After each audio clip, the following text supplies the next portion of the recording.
control. Gravity is all that I know. She's over me. She's over me. She comes in with her hypnotic dance. She holds me here with only a glance. She's over me. She's over me.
In my heart, I can't let go, I'm breaking apart, controlling me, controlling me.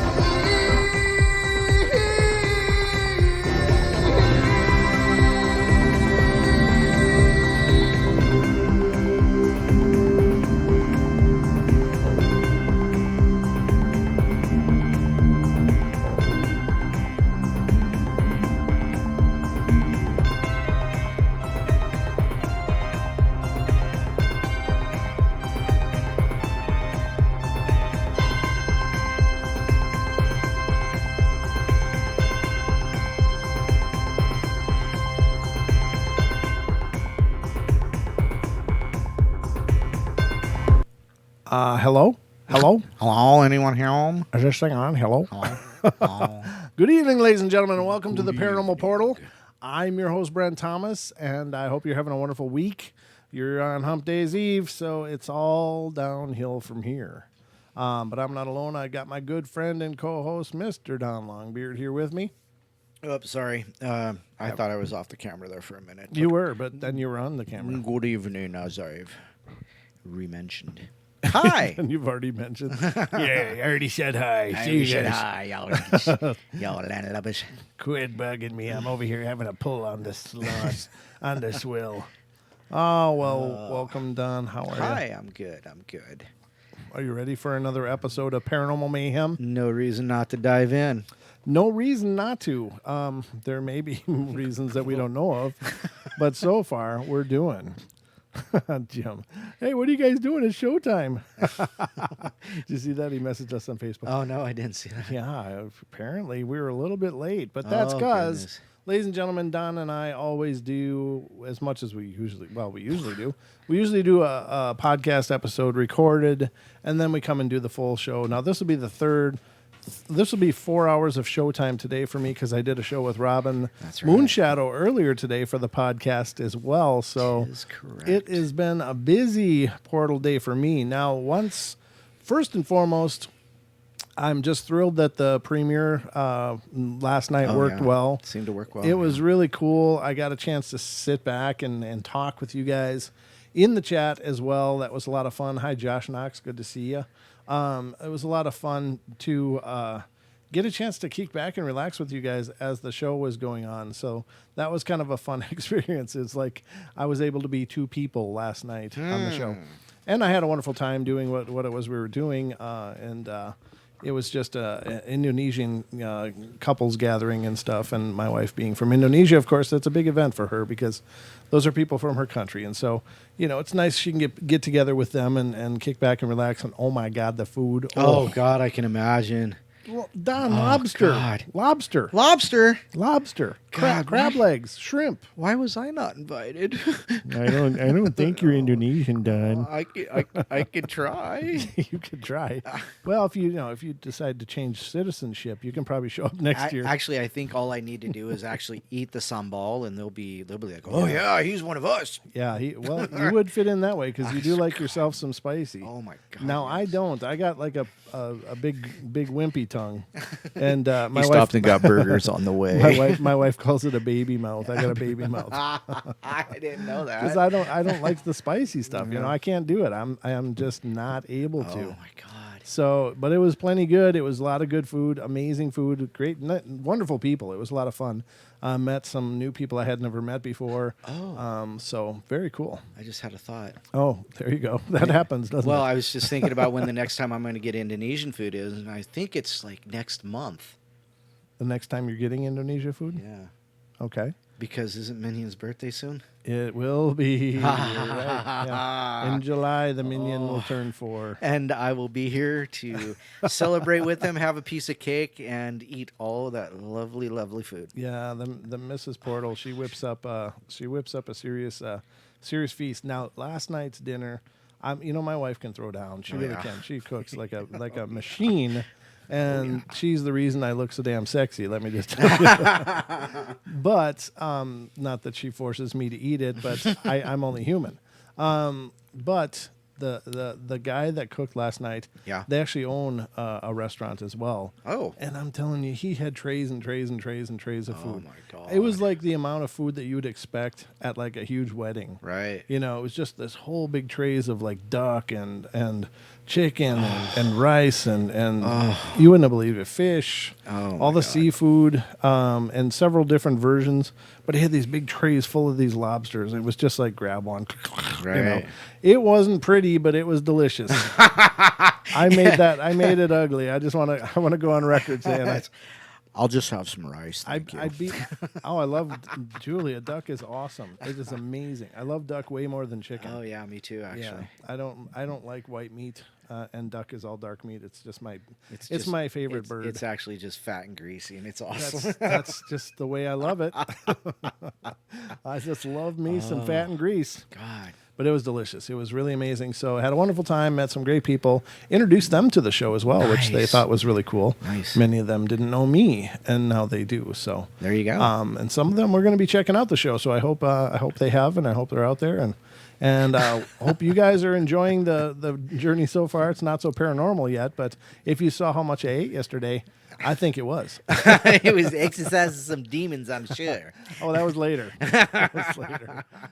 But yeah, I definitely ate paranormal amounts of food, and I was plenty fat and happy. Oh God, I can imagine. Yeah, so it was a good time, but it was a lot of fun to chat with you guys, and everything worked out great, perfectly. I was just thrilled the premiere worked as well as it did. So it was intense, amazing, and wonderful, and so there's that.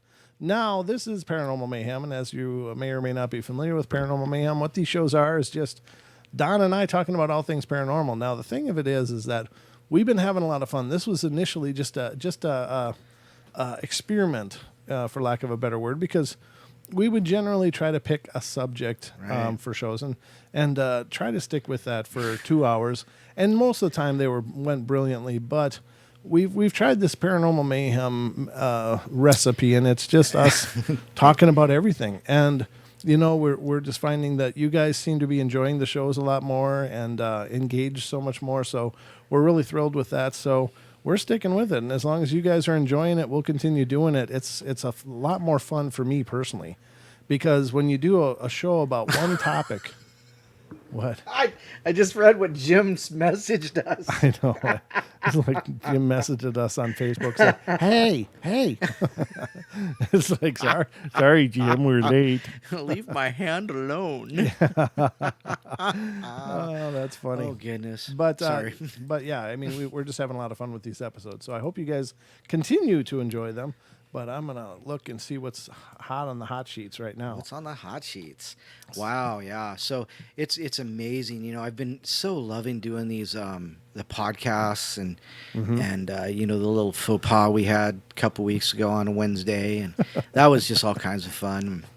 And so it's just been amazing. I've been just amazed by how much fun I've been having doing it. Yeah, it's a good time, and you Pork guys, of course, have made it fried rice. amazing. So, and Deb's having pork fried rice. pork fried rice is a real winner too. That's a good one. That's a good one. Now you're making me hungry because I really haven't eaten much tonight. DH said, "Sorry, I was making hot wings. What did I miss?" I'm like, hot wings. That's what you missed. You missed bringing some. You missed bringing enough for everybody, and so don't come back until you can't. No, I'm just kidding. You're everybody's welcome, food or not. So You can't leave till this belly's full. now here's an interesting piece of news Oh. that's out there on the hot sheets, ladies and gentlemen, and I just pulled this up now, and I'm really curious of what it's going to say. And again, this is coming from the singular40n.com.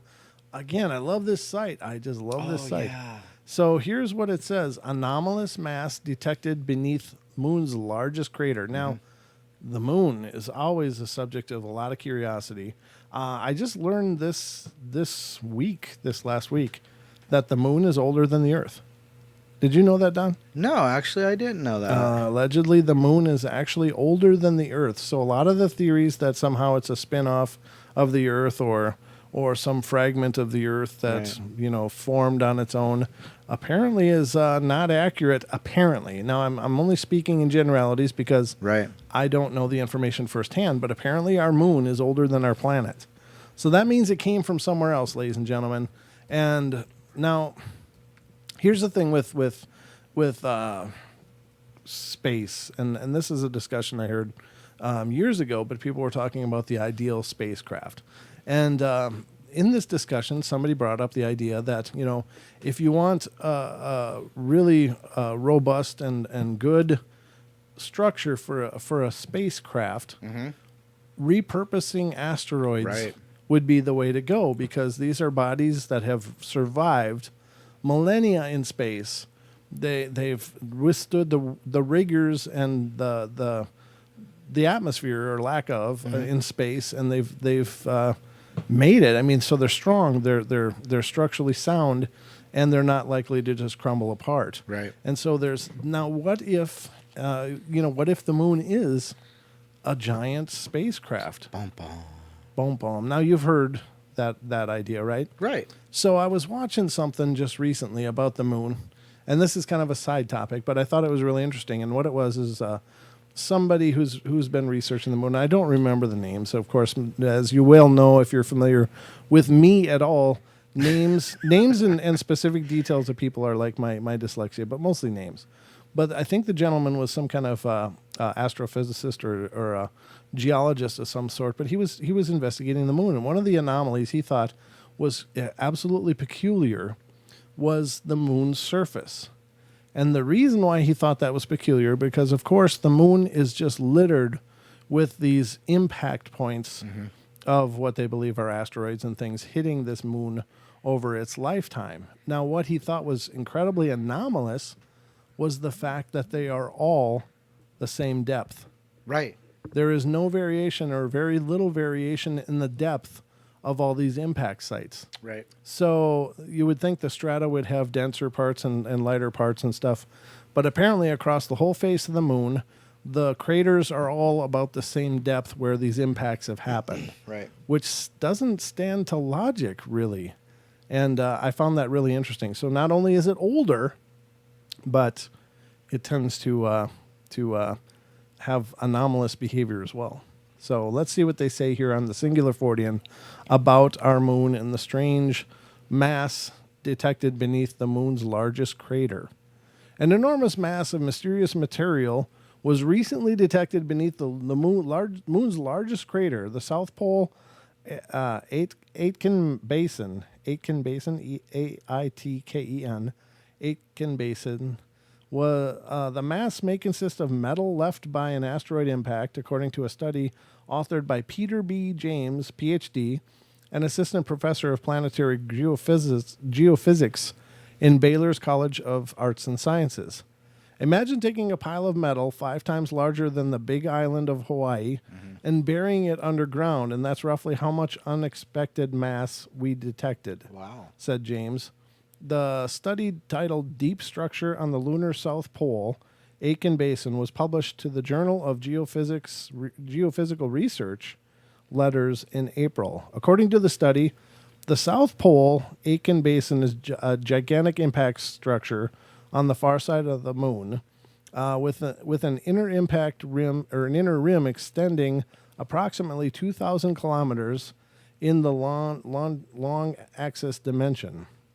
The structure and history of this basin are illuminated by gravity and topographical data, which constrain the subsurface distribution of the mass. These data point to the existence of a large excess of mass in the moon's mantle under the South Pole Aitken Basin.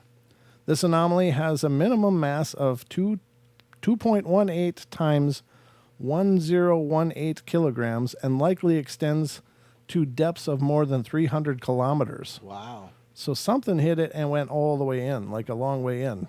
So, which kind of just disrupts my whole previous statement that all the impact sites are of equal penetration. But plausible sources for this anomaly include metal from the core of a differentiated impactor or oxides from the last stage of magma ocean crystallization. Although the basin forming impact event likely excavated the vast majority of the pre-existing crust, the present-day crust of the basin interior is at least 16 kilometers thick in undistributed regions. So I don't know what all that means necessarily, but it sounds, whatever it is, it's huge. We combined the data from spacecrafts with lunar topology data from the Lunar Reconnaissance Orbiter, and we discovered the unexpectedly large amount of mass hundreds of miles underneath the South Pole Aitken Basin, James said.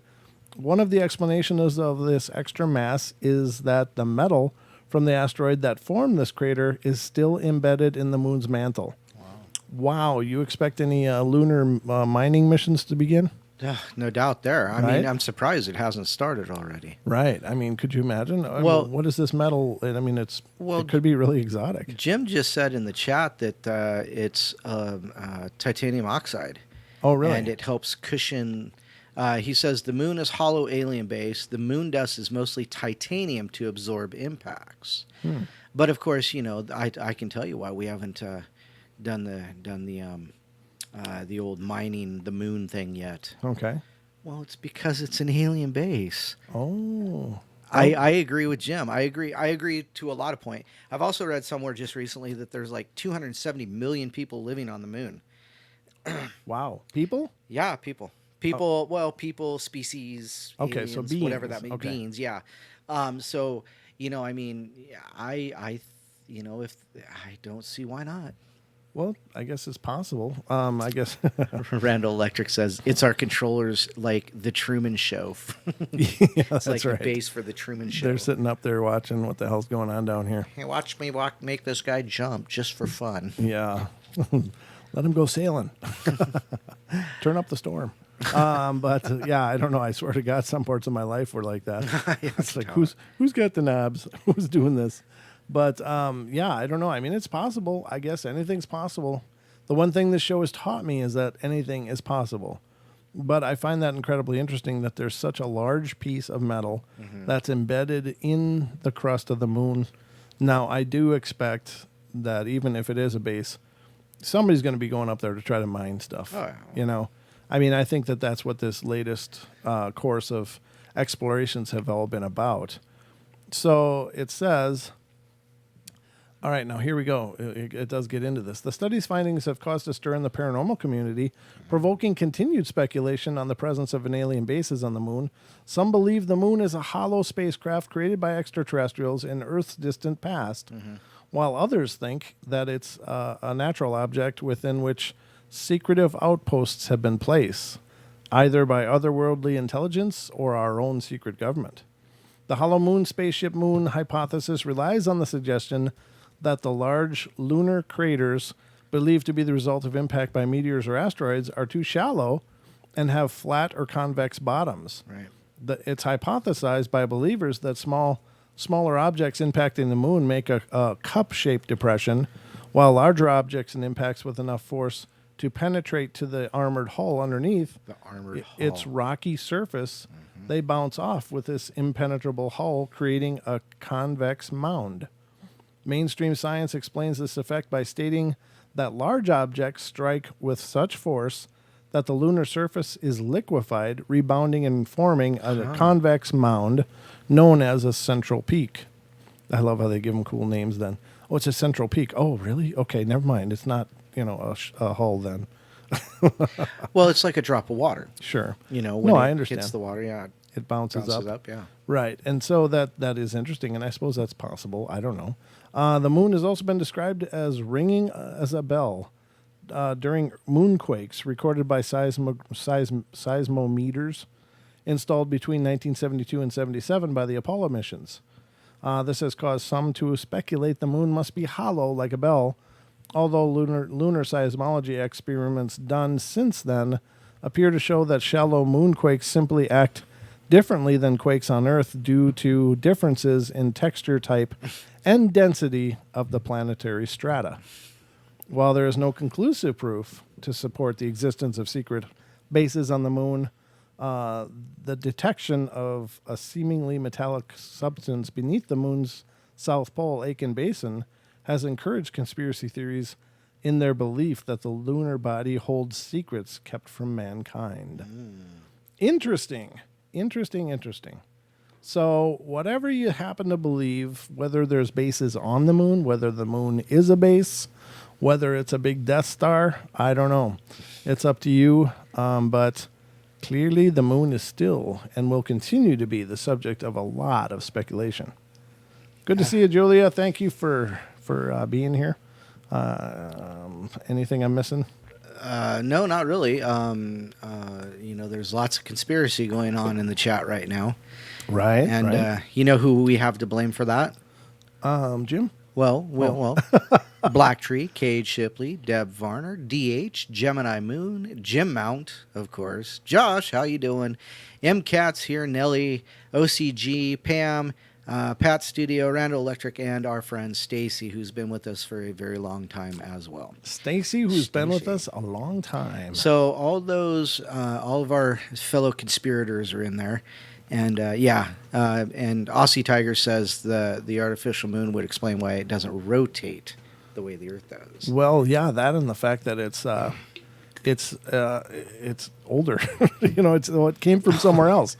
Now, here's the thing: where did it come from? Is that what was it? No, here's the other part of the moon that doesn't make sense.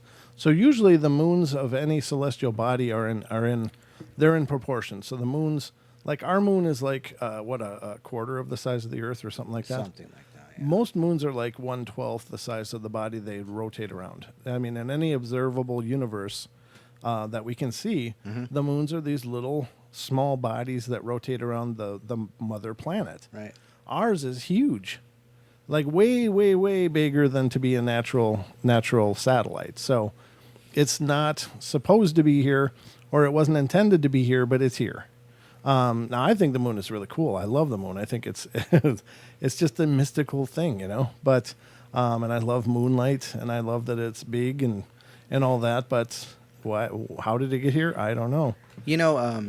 Pam. Well, Jim and Pam were talking in the chat, and Jim mentioned the Solopsi Ra have a base up there. Okay. And Pam asked what the Solopsi Ra looked like, and Jim sent us a picture in that chat. Oh, did he? Okay. Yeah, and then he sent another one too, so you might want to check that one out. So he didn't want to type it. He just wanted me to put it on the screen. All right, Jim, I'll do your dirty work.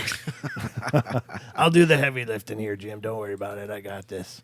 Damn it, Jim. We're radio hosts, not... Damn it, Jim. I'm a radio host, not a secretary.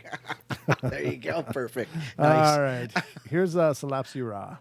And I think what most people would obviously refer to as a gray.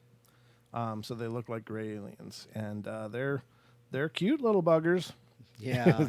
if cute looked like an old glove with big black eyes, then that's cute. That's adorable. Oh, no. Get your own Slapsy Raw plushie in the the portal store on Teespring. Maybe we should put that on a tee. Mom, where's my Slapsy Raw? You left it down by the dirty underwear. I told you not to leave it on the moon. Yep, you can get your own Slapsy Raw plushie in the portal store. No, not really. We don't not currently really. have those, but I Something think we might should. have to work on. Yeah. I think it'll be in development soon. Yeah, I'm sure we'll be hand stuffing those suckers. So that's a Slapsy Raw, and just so you guys know, that's what they look like. He sent us also another picture, so let me get that up for our viewing pleasure here. Meanwhile, you have your entire Facebook on there. But I changed the camera. Oh, you did? Oh, I did, yes. I didn't see you change the camera. Nice I did, job. See, that's forward thinking right there, Don. That's- That happens here on the portal every once in a while. Now, He's ladies on and it. gentlemen, Photoshop or not, you be the judge, but there you go. Is that really a moon picture? What is Jim saying this is? Jim, what do you what's your story on this particular picture of the astronaut standing in front of the structure? Yes, please fill us in on the details of this because while I don't necessarily refute that maybe there's something up there on the moon, I would be really surprised if anybody had this photo. You know, yeah. So, but I mean, I remember watching a couple things on YouTube a year or more ago, and Stacy says it's Stanley Kubrick. That there were like Super 8 videos taken while they were on the moon of these cities that these ruined cities, the ruins of cities. Sure. So it was a pic given to.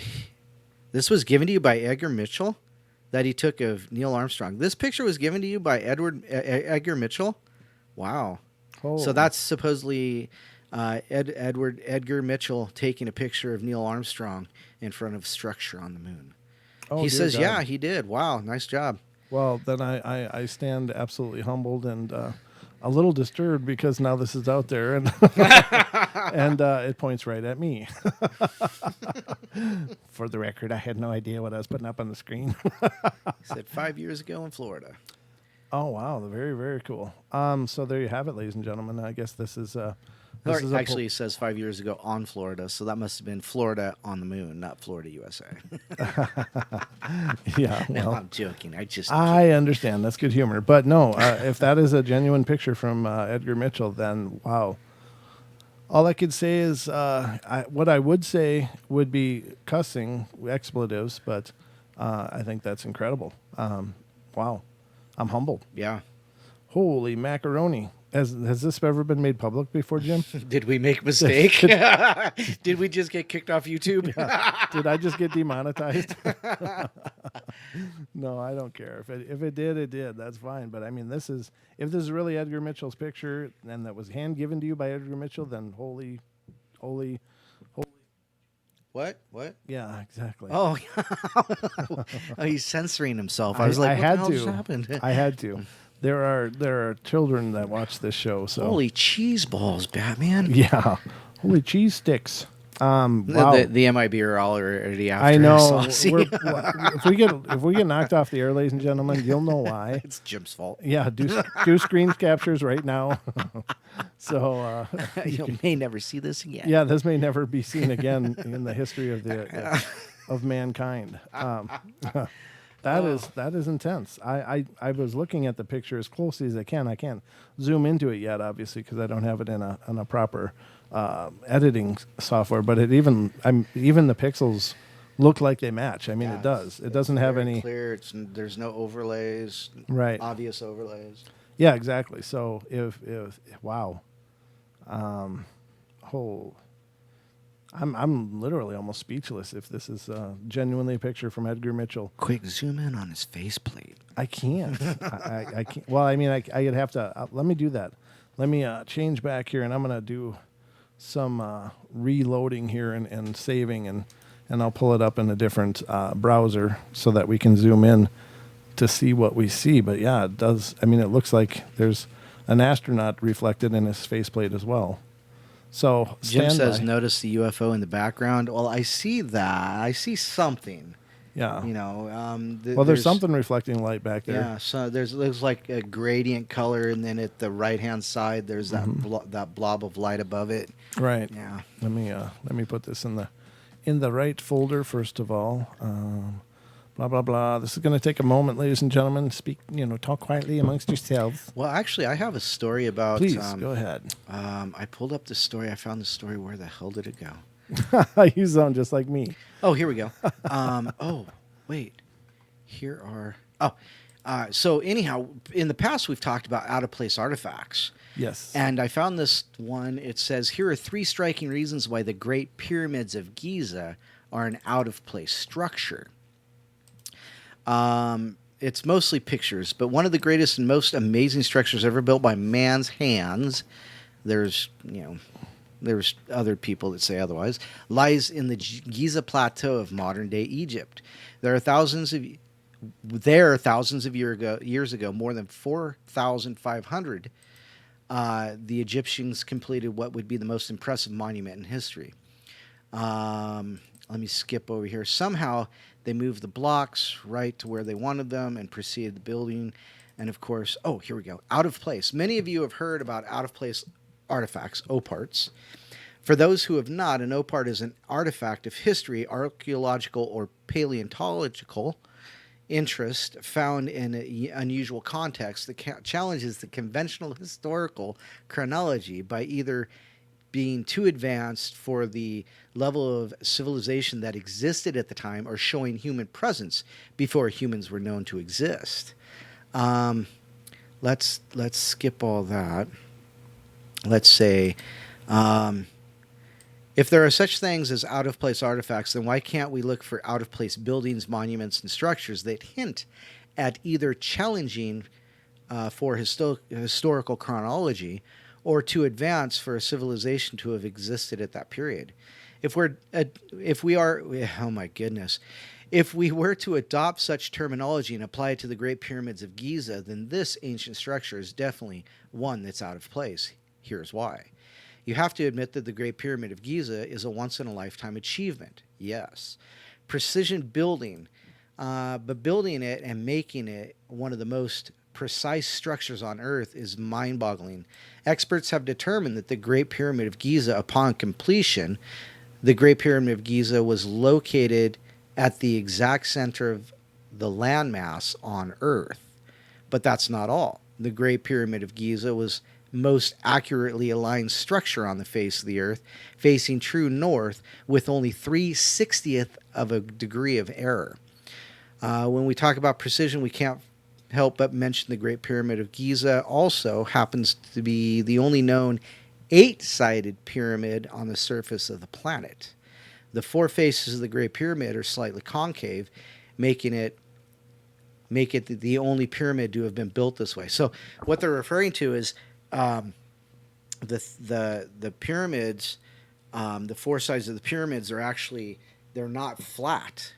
They do in the center, they come to a point. So each one of those points is a facet, and there's 8 sides to it. Did you know that? No, I didn't. Oh, yeah, Nope. yeah. Energy building. The Great Pyramids of Giza is not just any kind of pyramid.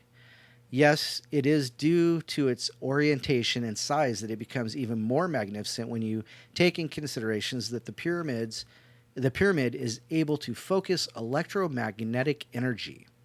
By methods of theoretical physicists, scientists investigated the electromagnetic response of the Great Pyramid to radio waves and found that the pyramid was built to focus electromagnetic energy and could have created a model of pyramid resonant electromagnetic response. I'm sorry, I'm tripping over my words today. As explained by Science Alert, electromagnetic radiation, including visible light, radio waves, and microwave, is radiating waves of oscillating electric and magnetic fields, and it's all around us at all times. And also, number 3, it's not a tomb. When you take in consideration the builders of the Great Pyramid made sure to erect one of the most precisely aligned structures on the planet, one of the largest structures man has ever seen, and one of the most advanced buildings erected thousands of years ago, you have to wonder what its purpose was of such a monument. Was the Great Pyramid of Giza really built as a tomb to house the mummified remains of a pharaoh? If so, why aren't there any inscriptions on the inside telling of the pharaoh and his life? Why aren't there any hieroglyphs and depictions of the pharaoh in his journey to the afterlife? After all, there are plenty of tombs that are excavated from ancient Egypt that demonstrate how creative and ancient Egyptians were when they built and designed tombs for royalty. The Great Pyramid of Giza lacks all of that. Doesn't that bother you? Furthermore, there's never been any mummies recovered from the pyramid. Mm-hmm. So, out of place artifacts, or out of place buildings or structures in this case, one of the ancient seven wonders of the world, so it really kind of does cast a light on, what its real purpose was. Is it in fact, is it in fact a tomb? Is it for the transmission of electromagnetic energy of some type and has some way? Mm-hmm. So definitely it falls under that idea of out of place artifacts, building structures. Yeah, I've always found it interesting that they're really. Yeah, there's really nothing in it. Wow. They said they found, Dr. Hawass stated they found Osiris's tomb below the Great Pyramid, and there was nothing there. It was like opening Capone's vault for, for Geraldo, Yeah. So there you go. There you have it. Well, I've got the picture loaded up here in a different viewing utility, so let's take a look at it. And I've been zooming in and looking at it, and I can't see. There's no, and Jim, don't take this the wrong way, but it's my job to at least look for any obvious forms of trickery. I'm sorry, but I do believe what you say. Don't get me wrong. Here in the reflection of the visor, you can see. Now the interesting thing here, and this is just me doing it's a flash of light because his. Well, right. Now we can see his shadow, mm-hmm. which extends down here, but it honestly does appear different in the visor. Now the visor is also convex. It's a bowl shape. And so that would be maybe some of the anomaly difference because the shadow on the ground here is quite a bit shorter, but it's a different vantage point too. Apparently this is on a bit of an incline. Up here he's looking down. His visor is lower and is curved, so it looks like it stretches that shadow out. I don't see any pixelation on the edges that would indicate it's been obviously some kind of composite put together. But, and so this is my job as a host, to look at these things objectively as I can. What I don't understand is this thing back here doesn't seem to share the same, it almost looks something like something else. I don't know what it is back here. This could be a pile of rocks or whatever in the background. There is something reflecting a light here, and this could be a lens flare. But there is this rainbowing on the edges, too, which I don't understand because the images obviously have some color in it. The surface of the moon, obviously, is very unremarkable. It's really kind of white. Mm-hmm. So I don't expect a lot of color on the surface or anything, and then of course the outfits have some color showing in them. So, I don't see anything real obvious as far as trickery or fakery. But, then again, it's possible that it's a fake. But I do trust Jim, and I trust that if he says this is how he received it, that he's always shot real straight with me. I've known Jim for years. I've never known him to be one to embellish or to fabricate. Just for the record, I've known Jim for years. This is not just someone that stumbled across the show.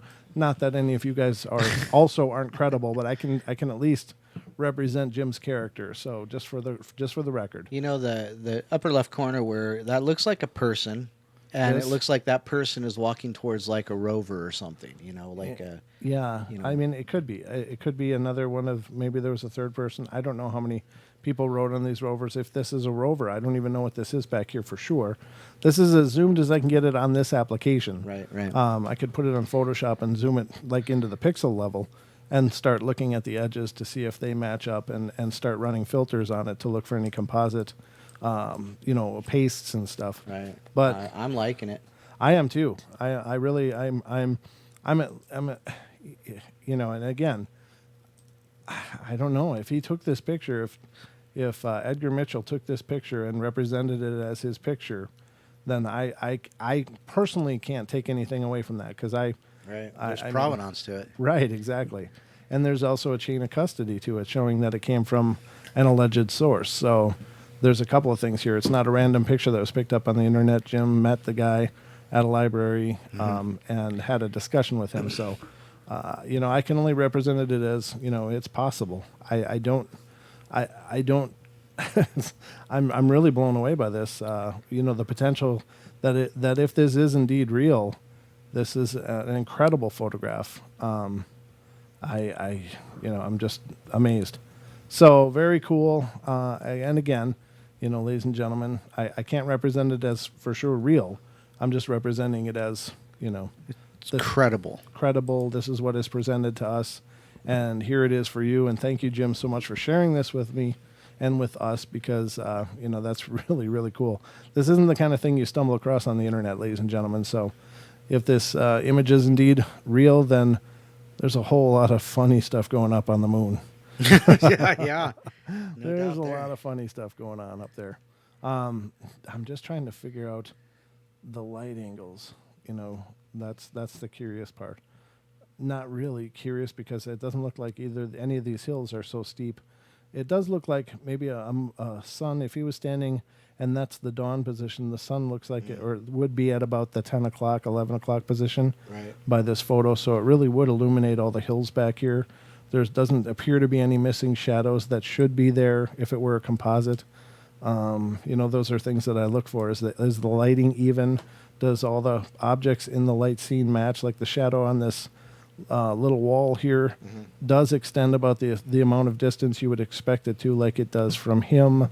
It seems consistent. It really does seem consistent. So this is this is at first look. I obviously have only had this picture in my possession now for just a few minutes, but so far I'm really, really intrigued. So thank you, Jim, for sharing it with us here, and I really appreciate that. Again, the visor does show the reflection of another, what appears to be astronaut there, a person in a spacesuit.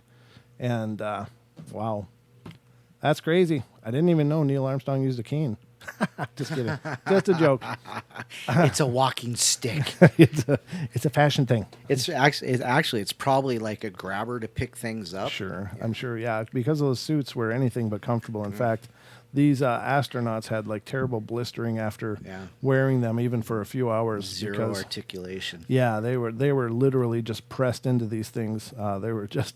They were not comfort at all. But what an amazing experience.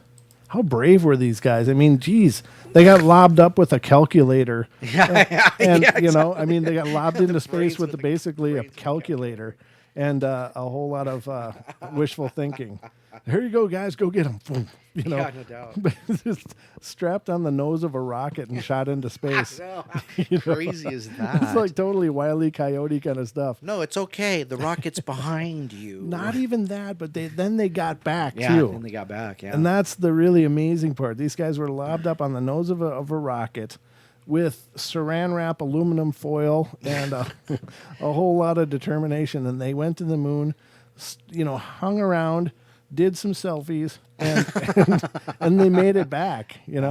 What a feat! What an incredible feat! Well, Nellie brings up a good point. It's a hard time going to the bathroom too. Yeah, well,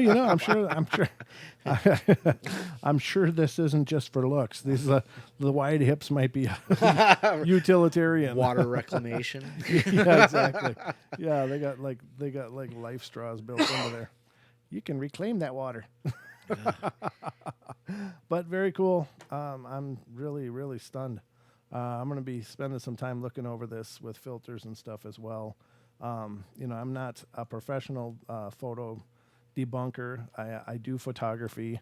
I'm familiar with at least the rudimentary things to look for, but I'm not a forensic photography, whatever you'd call that person that forensically can look at images and break them down. But then again, I'm not sure I would trust anybody that was, because Forensic photologist. photologist, yeah. I mean, I'm not sure I'd believe somebody that was, because you have to think that sometimes on these things, there's a narrative that they Right. want perpetuated, and there's a narrative they don't want perpetuated. Right. So you run into that kind of stuff as well. So, wow. But thanks, Jim. I am pleasantly stunned. I haven't seen something that knocked me back so much as this in quite a long time. Wow. Very cool. I hope you guys enjoyed that too. Has this ever been seen anywhere else, Jim? Did he say? Oh, I don't know. I suppose it probably has, though, because, He says- because Edgar Mitchell was famous for sharing everything. Oh yeah. He was an open book. There's no question. Yeah. And Neil Armstrong is holding the golf club he hit the balls with on the moon. Oh, very cool. That would make sense, yeah. Just imagine teeing up on some old ancient million-year-old ruins. It's like, hey, I'm going to put that on my bucket list. That's cool. That'd be kind of cool, yeah. But Yeah. I don't know if I'd want to be strapped to the front of a rocket. Well, no, you wouldn't have to be. I don't think it's rolling the dice so much anymore. Yeah, true enough. But very wild, very wild. Acme brand moon pit, yeah. No kidding, man. Those guys they had balls of titanium. Mm-hmm. I mean, how could you talk somebody into that? Hey, guys, we got a great idea. Come check it out. We're going to strap you to the nose of this 500-foot rocket. Hang on. You're going to go to the moon. You're going to be the only guys ever to do it. Get in, sit down, and shut up. Yeah. You're on contract, baby. Yeah, but amazing deal for sure. So anyway, wow, that's very, very, very, very cool. That's a tough thing to follow, Don. Yeah, I know, huh? Where do we go from here? Aw, that's why we call it mayhem. And now let's have meditation time. Om Mani Padme Hum. Okay, done. All right. That's huge. Yeah, That definitely. is huge. Let us know, Jim, though, if that's been seen before, if you've presented that anywhere else. Yeah, 2% of the Earth's gravity. That's true. The moon only has 2%. Oh, that's true, yeah. Is it 2%? I think it's higher than that, because 2% you could probably launch yourself back home. It's a long walk. Yeah. Yeah. You wouldn't want to miss. That's the thing. If you miss, Jim's offering another picture he gave him. I don't have another picture. He's offering to give us one. Oh, by all means, please, keep them coming. This is really interesting. Absolutely. I mean, the deck's loaded now. I mean, Yeah. why stop now? Why stop now, Unless they're like Edgar Mitchell nudes, I think we're okay. No, thank you. Yeah, I think we're good. But no, yeah, keep them coming. This is the fine audience participation we talk about all the time. Yeah, absolutely. This is awesome. It is really cool. It's nice to see you guys really, really involved. Like, and I don't mean to cast any aspersions. I mean, God knows conversations go whatever way they go. But I got to tell you, there were times doing this show before where it'd be like, I'd be spending hours talking about something and looking up and people are talking about cake. It's like, really? What?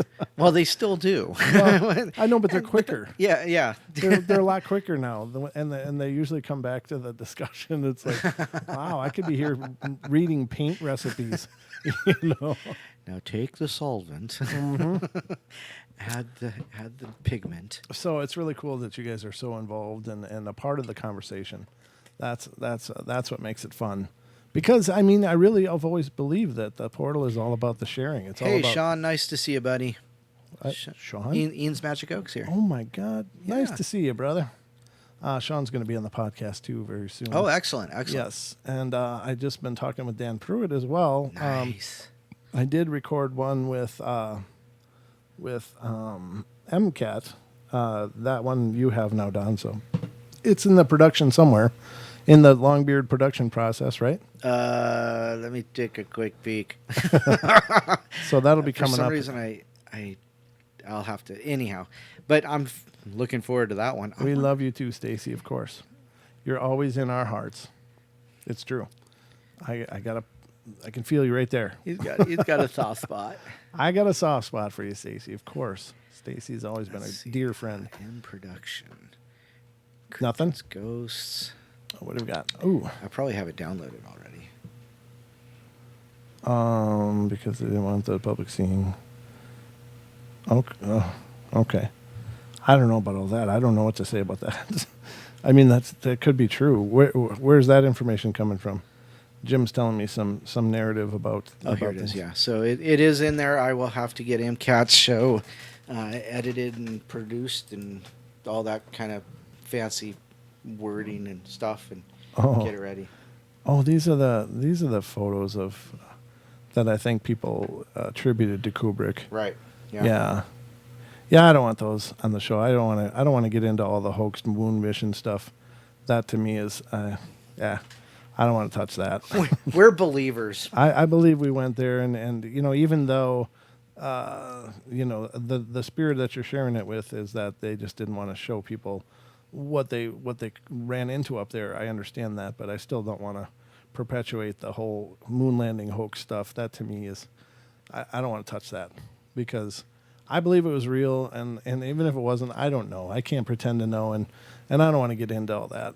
So, but cool. We did some groundbreaking stuff here tonight. Who gave us a thumbs down? Already? Yeah, well, it actually, I noticed it quite a while ago. I was like, oh my goodness. So, ladies and gentlemen, thumbs down means bad, and thumbs up means good. For any of you that might be confused out there. That has happened. Yeah, no, I know. I've caught somebody and they went, oh no, you know what? I couldn't see straight. I missed the button. Yeah, so make sure you check your buttons real carefully. Yeah. And now, if there is just somebody being a dick, that's okay. Be a dick. I don't care. You have a right to say whether you like it or don't. If you don't like what we're doing on the show, by all means, thumbs down it. Why are you here? But then get the hell out. At that point, just get the hell out. There's no reason for you to be here. Hey, I'm going to thumbs down every one of their episodes. It's and what's great is there's only one button you have to push. You don't have to go through all the channels to get there anymore. Yeah, it's just like boom, thumbs down and leave. And come back next time and just thumbs down, but then get the hell out. It's still why good stick for around? Sounds. We're okay. Yeah, I don't really care. I mean, I thought when we were first starting to do the show, I was like, man, that's going to hurt my feelings and stuff. But I usually laugh when I see really negative comments and stuff because then I'm just like, all right, challenge accepted. And then I start typing and I like to just go head to head with it because I find that humorous. Stacy said, and this kind of, but she says, we went to the moon, but we had to have video to show to the public. So that's implying that they did better pictures in Kubrick's, but they did go to the moon. Well, because we do have moon rocks and things like that. So well, anyway, I just don't want to get into all that because there's so much speculation there. And Jim he says they went to the moon, but they didn't want the public to see what they saw. Right. I understand. You go. And I get it looking at that picture and stuff, but I don't want to display pictures of the set and stuff because they're all over the internet. Yeah. And that's been done to death. But usually with the pretense that it was all fake. But right. I understand what you guys are saying, and I agree that could be plausible. But it's just another one of those pictures. So anyway, let's see what else we can dig into here. So we talked about the moon for quite a bit of the show, and that's fine. I mean, that's really cool. We've almost spent an hour on the moon, Don. Wow. Yeah. We're almost at 8 o'clock, and we're almost at the moon. She says, Pixie was usually the one starting the cheesecake discussions. Yeah. That might be. You know what? I have another moon-related one here. Okay, go ahead. Now, I really need... It's mostly pictures and stuff, but it says incredible cities on the other side of the moon. It was taken on NASA's 25th secret mission to the moon called SIN 25.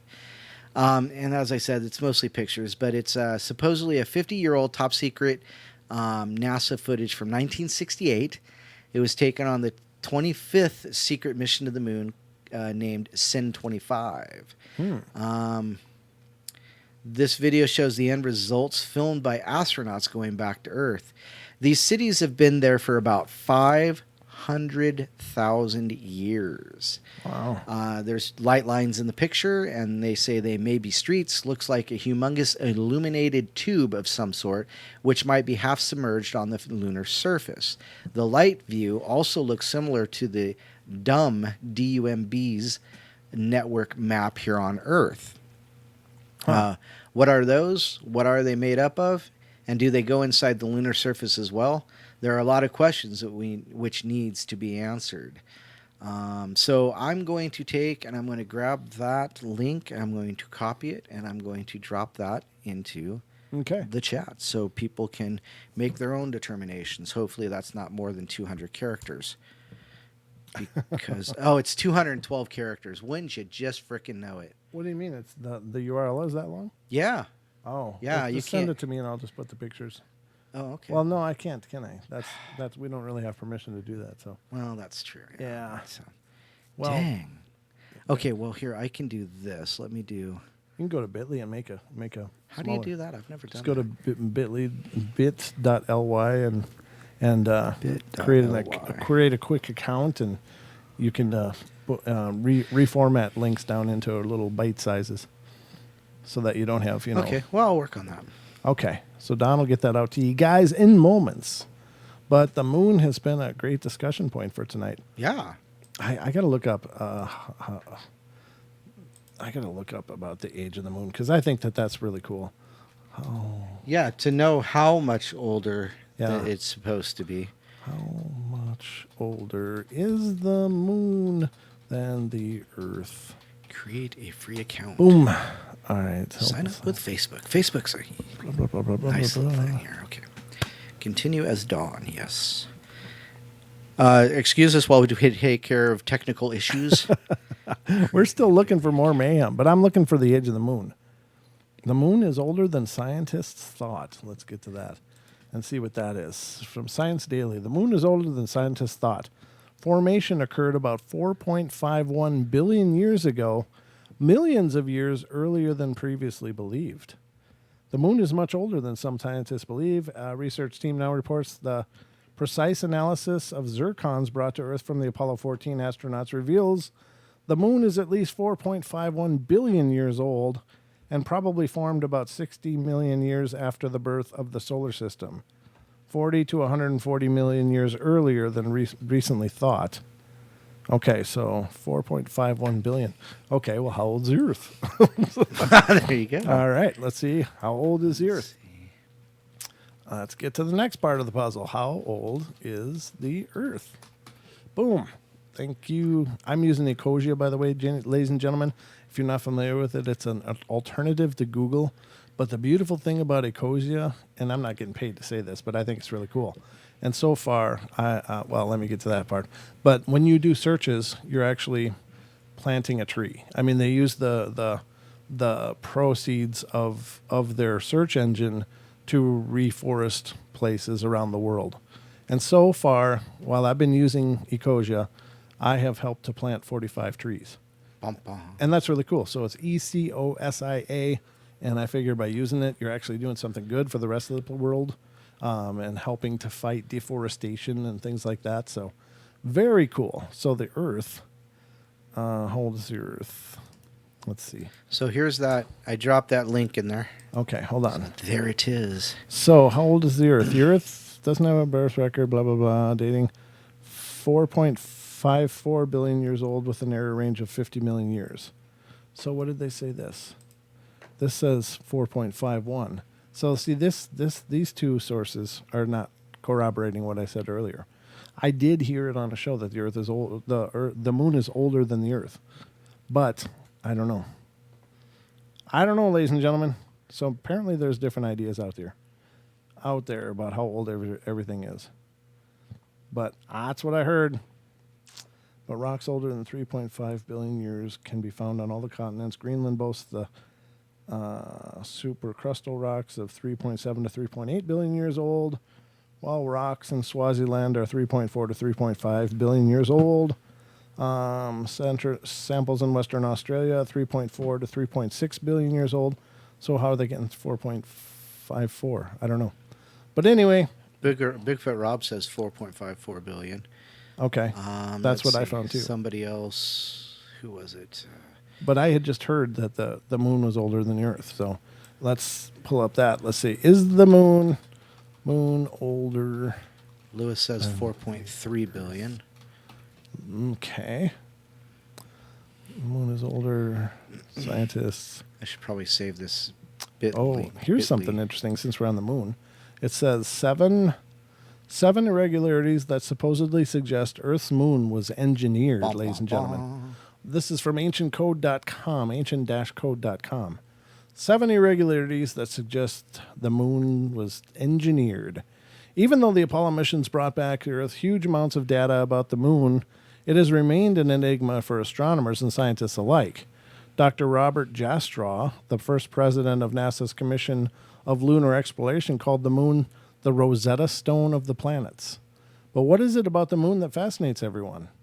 Well, there are many people who firmly believe the Earth's moon is actually a terraformed and engineered piece of hardware that has a 3-mile thick outer layer of dust and rocks. Beneath this layer, it is believed the moon has a solid shell of around 20 miles made of highly resistant materials such as titanium, uranium-236, and neptunium-237. Definitely elements that you would not expect to find inside the moon. There are many ufologists around the world who speculate that the moon is actually a giant base where extraterrestrials survey mankind's progress. Well, they must be really pleased. I don't remember getting a report card. There are many mysteries surrounding Earth's moon that are those who have proposed that the moon could be something entirely different. Robin Brett, a scientist from NASA, stated,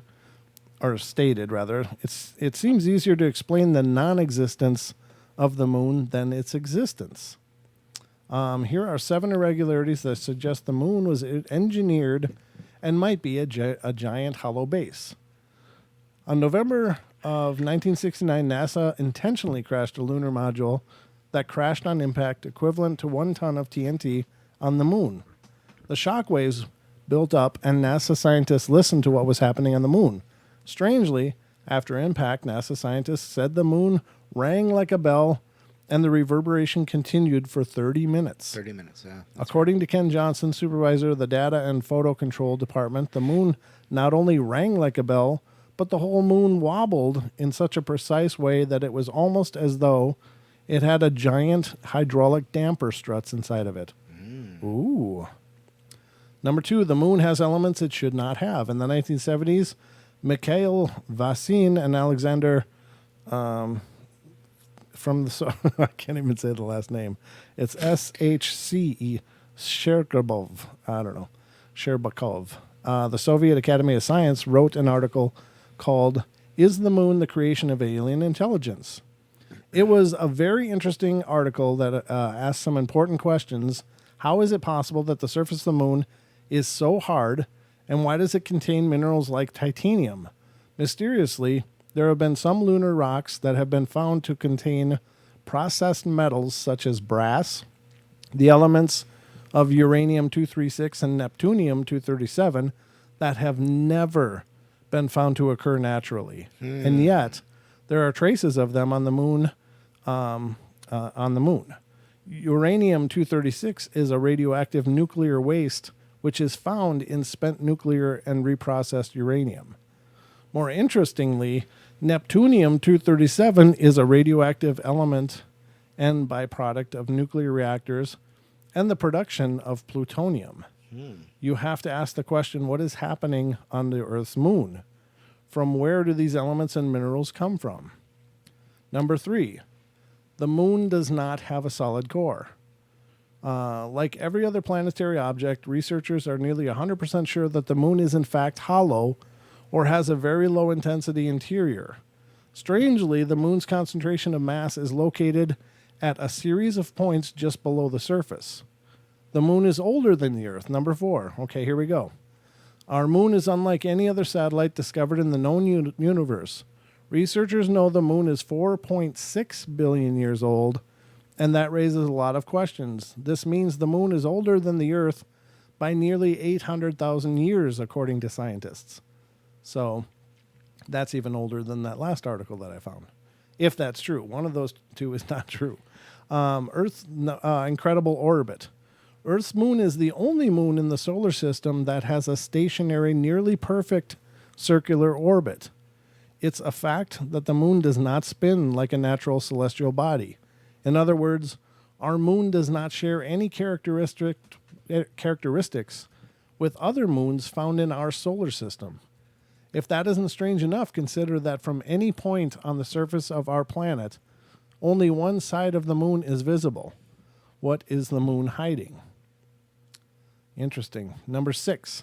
Hey, real quick, Yes? switch your screens. You've got it in Dawn Vision. Oh, well, it doesn't matter, I guess. It's They just want me. to see you. Okay, hi. Missed you. All right, number 6. Lunar rocks and titanium. There are some lunar rocks that have been found to contain 10 times more titanium than titanium-rich rocks on the planet Earth. Here on Earth, we use titanium in supersonic jets, deep diving submarines, and spacecraft. It's unexplainable. Dr. Harold Urey, Nobel Prize winner for chemistry, said he was terribly puzzled by the rocks astronauts found on the moon and their titanium content. The samples were unimaginable and mind-blowing since researchers could not account for the presence of titanium. And number 7, precise position. If all the above points do not get you to think differently about the Earth's moon, here are some more interesting things about the moon. What is keeping the moon in its nearly perfect position? The moon has a precise altitude, course, and speed, allowing it to function properly in regards to planet Earth. Simply put, the moon should not be where it is currently. Everything points to the possibility that the Earth's moon was in fact placed into its current orbit in the distant past. The moon's unnatural orbit and regular composition raise hundreds of questions that neither NASA, scientists, astronomers, or geologists are able to answer today. Despite all efforts to understand the Earth's natural satellite, the truth is that we have very little information about the moon's origin and purpose. What do you think the moon is? A nearly perfect natural occurrence? Or do the moon's origins surpass human understanding? Now, here's another thing that I did hear, and I think I heard this on the Confessionals podcast when Tony had David Icke on there. And the discussion of the moon came up on there, which is, I guess fortuitous as it turned out, because I have that to refer to now, as that ended up being the way our discussion went tonight. Not planned. It just worked out that way. But I think it was on there that they were talking about First Nations tribes have legends in their oral history of times before the moon was in the sky. And they have oral history of before and after. So there, at some point during the time when people were looking up at the sky, the moon came. And so that means that it's not when we were climbing out of the primordial soup or our fins were turning into feet and stuff like that. It was like, this was a time when people were intelligent and civilized and were looking up going, hey, where'd that thing come from? Yeah, what's considered modern man. Right, exactly. It's the modern version of people. And so they have legends of that, like the times before the moon. Mm-hmm. And so, and perhaps all cultures would have, but only those cultures have that rich oral tradition where they carry those stories on through the generations. And very peculiar. But there's a lot of information about our moon, and I don't know. I did the search for the moon's age, and it came up in 2 different dates now for how old it is, and perhaps one of them is misinformation. I don't know. But hey, Don, you can drink like a warrior. You want that mug? I already drink like a careless warrior, so There's no beard on that skull, though. There's a skull flagging thing on the. I got an ad on my screen for a drink like a warrior, and it's like a beer stein that looks like a skull with a helmet on it. yes. So It's cool. it's cool. It's cool. Yeah, It would fit in here in the studio. it certainly would. Yeah. Jim says after the war to kick the Anunnaki, sorry, it doesn't matter, off the Earth, the moon was placed there for the observation and protection of Earth by the races that protect Earth. So there you go. Wow, that actually kind of makes sense, that it was brought in as a way to safeguard. That is really cool. I don't know. It's definitely possible, but it appears, ladies and gentlemen, our moon defies logic. And again, what? That's not surprising. A lot of things here defy logic. Well, I mean, how many times have you actually looked up and questioned the moon? I never questioned it, ever. Ah. In my history of being, I never looked up and went, why is that there? I just always assumed it was supposed to be there. I never considered what if that wasn't supposed to be there. But ever since doing the show, all these new questions have come into my head, and now I'm like, well, what the hell is it doing there? But it still doesn't follow the natural order of natural satellites in that it is way, way, way bigger than it should be for a natural satellite of the planet Earth. Right. It should not be here. It's way too big. It's way too big. So Aussie Tiger Rockstar Fam says dust gathers on things that stay in one place for a while. So I guess that means it is not a rolling stone. Oh, it's not. And a rolling stone gathers no moss. That's right. Bum. There you go. So I have no idea how that relates, but it came to my head. So I don't know. That's pretty cool, huh?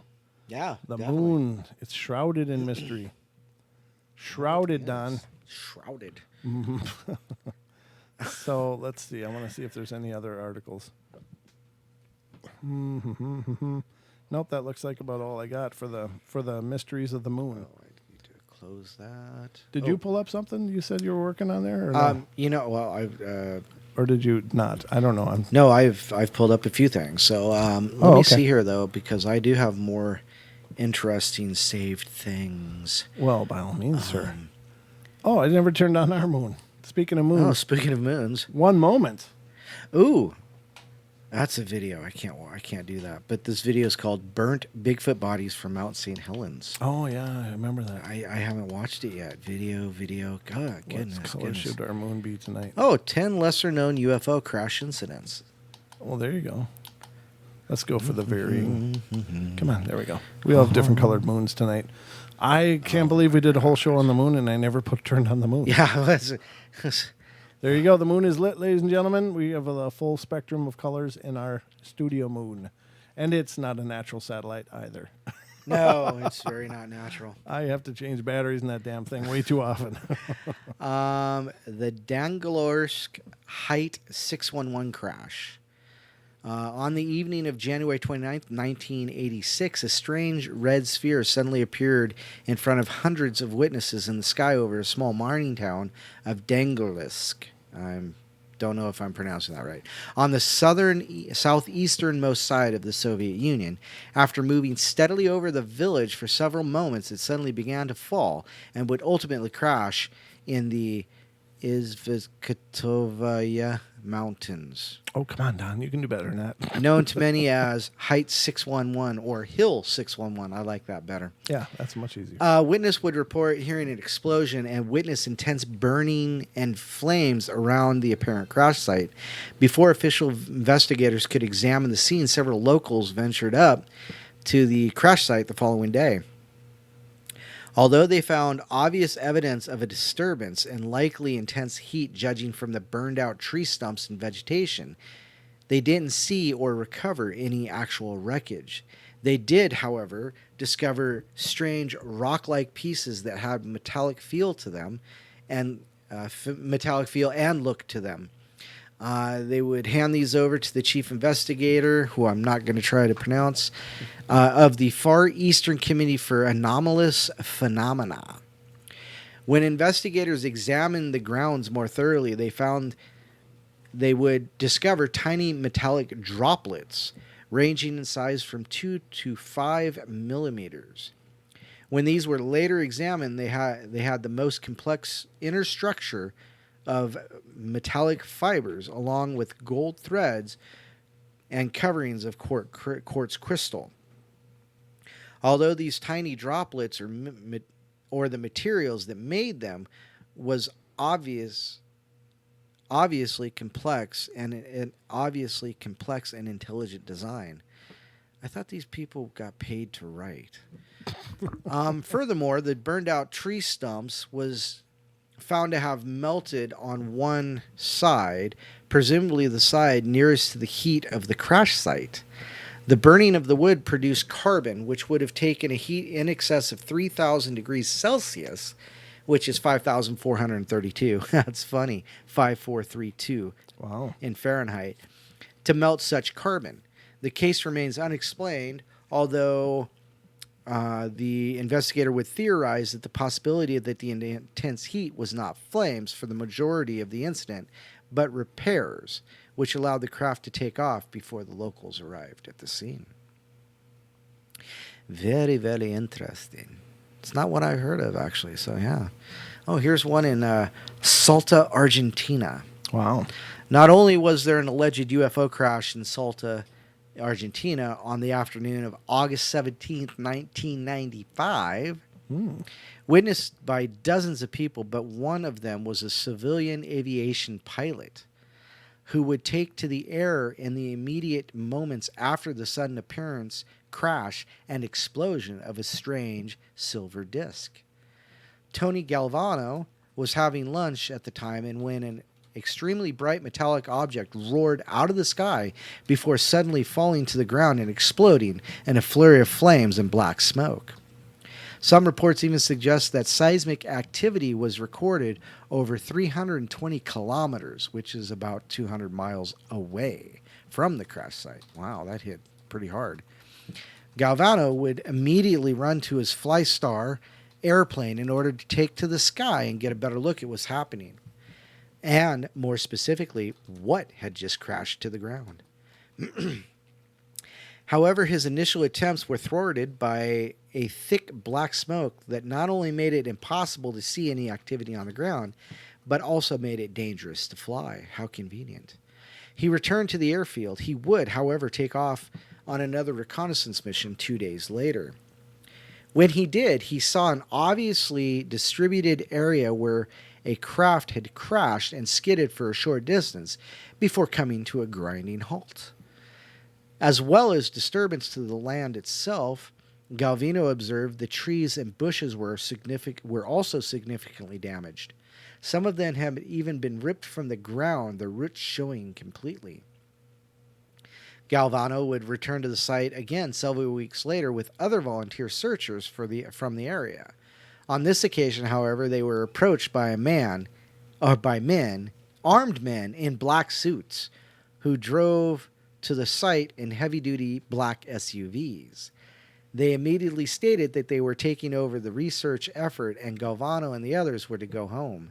Galvano began to protest before one of the men stated ominously, "Forget it, Galvano. What's coming down is very heavy." So interesting. They were stopped by heavily armed MIBs and black SUVs. MIBs and black SUVs. You know, go figure that, though. Wow. Sorry. You should beatboxing Brent over there. I just went all bass. He's a interesting. Let's see here. Megas Plantos UFO crash. An apparent UFO crash occurred in the early hours of September 2nd, 1990, in the picturesque, sun-blessed setting of Megas Plantos in Greece. It was just after 3 a.m. when 6 bright lights began to approach the village. However, one of the lights was moving much more erratically than the others. As several witnesses watched, all spread out across the area and thus witnessing the event from different vantage points, the unsteady light suddenly came crashing down to the ground below. A shepherd who had a Greek name watched the object impact the ground around 500 meters away. He could recall how there was an immediate burst of flames, which then spread quickly to nearby vegetation. As this was happening, the other 5 crafts were hovering overhead, as if watching the events unfold. Suddenly, 2 of them came down to the ruined vehicle. The fires were no longer burning. The glowing craft would continue to descend and ascend, once more. seemingly in turns as if there were some kind of repair operation going on. Oh, and now I understand. This operation, whatever it was, would continue until dawn.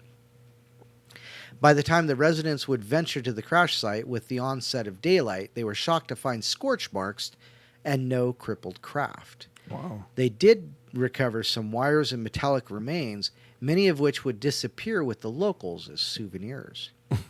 You figure? I'd keep something for sure. According to later reports made to UFO investigators, there was a distinct Greek military presence in the area in the days that followed.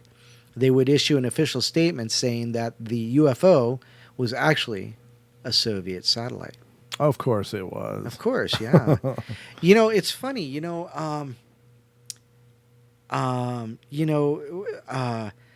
that they mentioned, the taking of souvenirs, because in the Roswell crash, there are supposedly people who went to the crash site and took things, and kept them. And so they pop up every now and then. You don't hear about them. Some guy apparently discovered this weird rock. Yes. And it's got magnetic properties to it, and it's really interesting. And apparently Giorgio Tsoukalos talked him into drilling a little sample from it. And it was really hard for the guy. And it was, I can see why. It seemed like, for lack of a better way of stating this, it was like the guy had a relationship of like emotional with this rock. And like it was more than just a rock, I guess is what I'm trying to say. Like it had maybe a sentience to it or an intelligence to it. I don't know. It's hard to understand. But, again, ladies and gentlemen, if these beings are truly so advanced, including up to millions of years advanced of us, they may very well have intelligent materials. Their version of technology would look indistinguishable to magic to us. I mean, it would look like they were the greatest sorcerers ever because, they could probably, command and control materials to do whatever they wanted. So, right. But there, I think something about this rock, and honestly, to be honest with you, as I watched this episode, and I think it wasn't the Ancient Aliens, but it was some spin-off show that Georgie had for a while, and maybe still has.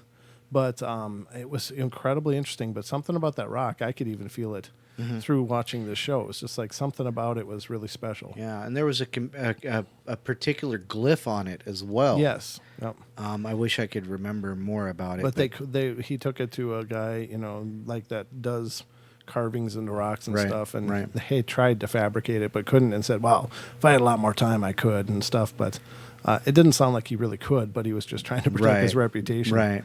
And I understand, what I mean, but this was truly something cool. I don't know I don't remember what they found when they drilled into it. Do you?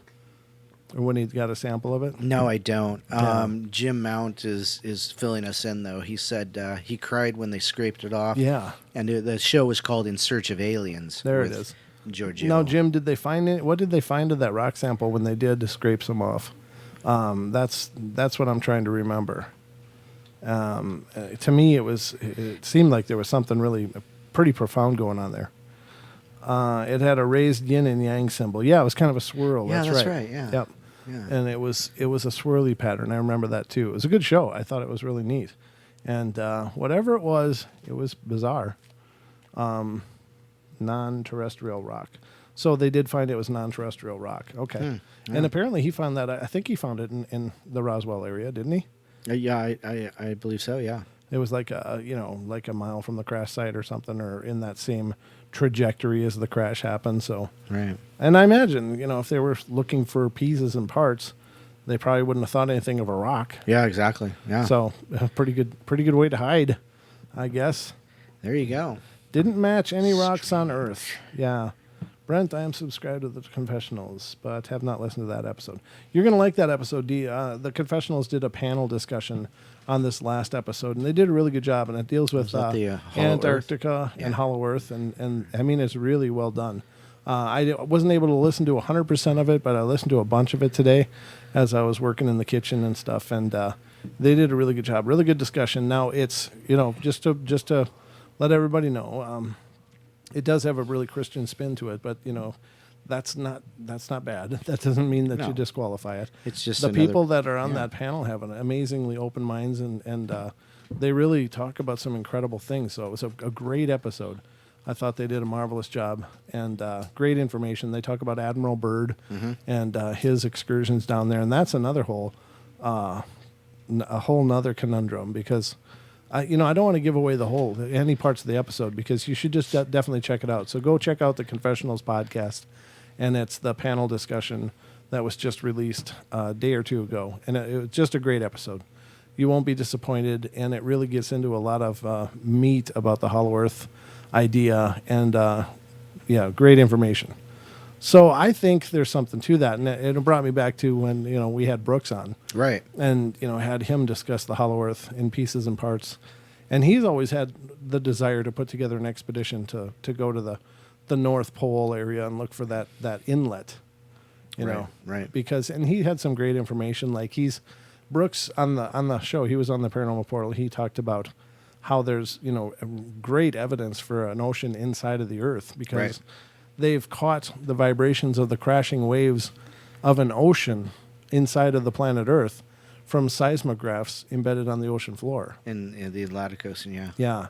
So in the Atlantic, so they're catching the crashing waves of another ocean that doesn't match the Atlantic. So it's got to be coming from inside of there. So pretty incredible stuff. And he talked about also some manta rays or whatever that came out that right. There was like 1,500 or 15,000 manta ray species, individual species. Yeah. That just appeared out of nowhere. Yeah, they just popped out, and there's a strong belief that they could have come from that interior ocean. Mm-hmm. So pretty amazing stuff. And if you have any question about that, refer to our episodes with Brooks Agnew on it. Mm-hmm. And we'll have to get Brooks back on, especially for the podcast. I'd love to have him on to do a podcast. Definitely. And I don't want to.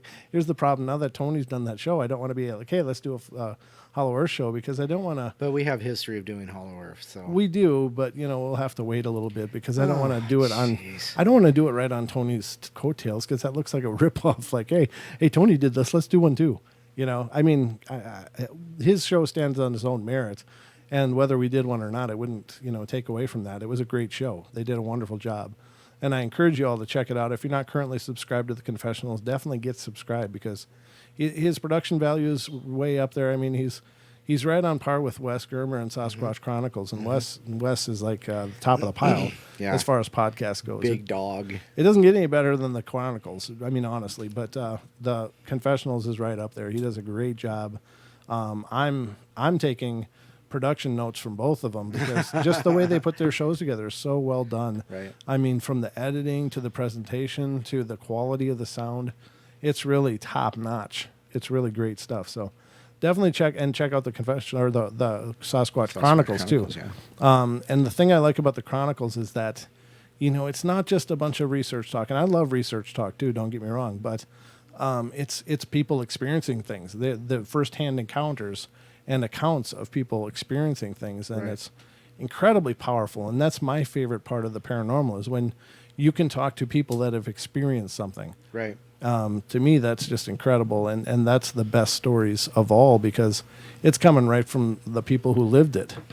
So it's just not a page on the internet somewhere. So 2 great shows. Oh, thank you, Nellie. What did Nellie say? She said, "So is y'all's." Oh, we're doing our best, but I mean, honestly, they've really truly refined it to an art form, and we're getting there. We are definitely doing it. And ladies and gentlemen, Don does all the production on the podcasts for us, and he does an amazing job. Oh, thank you. You do a great job. You got a great ear, and the way you do your edits and stuff is really top notch. It really is. Thank you. So you're definitely doing us proud.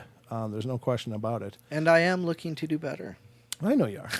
I mean, it's like everything else. We're all just learning as we go. We're just a few weeks into this podcast thing, but I mean, it's been amazing. It's been amazing. I mean, we're just getting the thousands and thousands of downloads, and it's really exciting. So we're on the right path. We're definitely on the right part of the journey. So yeah, and thank you, Julia, for putting that up there. She put up a link to our podcast. There you go. Well, she's got a link to the shows anyway. But yeah, if you look through that link that Julia posted in there, you'll see we're on the same network as the Sasquatch Chronicles and the Confessionals, which is a real honor in and of itself, to be in that same family of shows. But We're like the long lost cousins. Yeah, we're like the slow stepbrother, but we're coming.